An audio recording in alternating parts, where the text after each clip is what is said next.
Panorama group, जो सोचता है वो करता है। आपके अपने सपनों का आशियाना। नमस्कार, आप देख रहे हैं सिटी पोस्ट लाइव। मैं हूं सृष्टि राज। बिहार विधानसभा चुनाव 2025 में एनडीए की ऐतिहासिक जीत के बाद राज्य में कई सरकार गठन की प्रक्रिया तेज हो गई है। मुख्यमंत्री नीतीश कुमार के शपथ ग्रहण की तैयारियों के बीच कटिहार जिले में पूर्व उप मुख्यमंत्री तारकिशोर प्रसाद को लेकर राजनीतिक हलचल देखने को मिल रही है।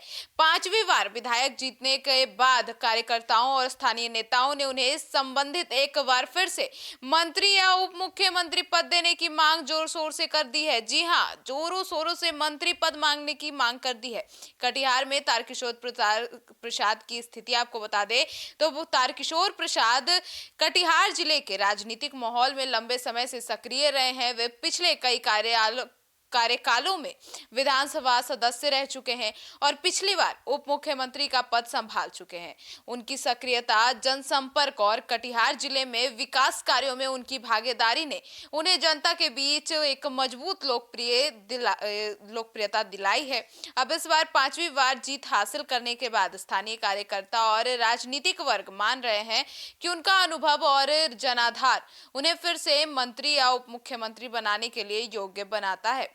स्थानीय कार्यकर्ताओं ने मांग की है। कटिहार में कार्यकर्ताओं का मानना है कि तारकिशोर प्रसाद ने हमेशा जनता की समस्याओं को प्राथमिकता दी है और राज्य सरकार में रहते हुए विकास और कार्यों में योगदान भी दिया है।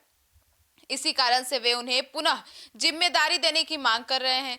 स्थानीय नेताओं ने कहा है कि उनके नेतृत्व और प्रशासनिक अनुभव से कटिहार जिले के विकास को और गति मिली है। कई कार्यकर्ताओं ने इस मांग को सोशल मीडिया और स्थानीय सभा में जोरों शोरों से उठाया है। राजनीतिक महत्व और रणनीति भी आपको बता दें, तारकिशोर प्रसाद को मंत्री या उप मुख्यमंत्री बनाने की मांग सिर्फ कटिहार तक सीमित नहीं है, बल्कि बिहार के राजनीतिक विश्लेषक इसे एनडीए के अंदर संतुलन और जनता के प्रति संदेश देने के रूप में देख रहे हैं। एनडीए सरकार में मंत्री पदों का बंटवारा हमेशा राजनीतिक समझदारी और गठबंधन संतुलन पर आधारित होता है। इस संदर्भ में तारकिशोर प्रसाद की लोकप्रियता और विधानसभा में मजबूत स्थिति उन्हें एक पद के योग्य उम्मीदवार बनाती है।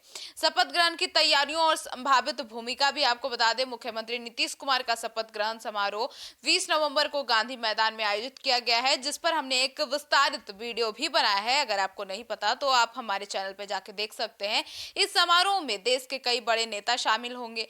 एनडीए की नई सरकार में मंत्रिमंडल के बंटवारे को लेकर दिल्ली और पटना में लगातार बैठकों का दौर चल रहा है। सूत्रों के अनुसार बीजेपी और जेडीयू के बीच मंत्री पदों का फॉर्मूला तय हो चुका है। इस प्रक्रिया में तारकिशोर प्रसाद जैसे अनुभवी और प्रभावशाली नेताओं की भूमिका महत्वपूर्ण मानी जा रही है।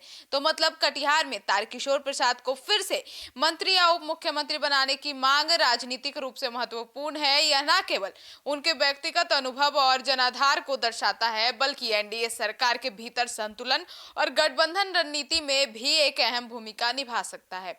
5वीं बार जीतने के बाद भी उनकी लोकप्रियता और राजनीतिक प्रभाव ने इस मांग को और मजबूत कर दिया है। शपथ ग्रहण समारोह और मंत्रिमंडल गठन के अंतिम फैसले ने उनकी स्थिति और संभावित भूमिका राज्य की राजनीतिक दिशा तय करने में निर्णायक साबित होगी। आपकी क्या राय है? कमेंट सेक्शन में जरूर बताइएगा। धन्यवाद।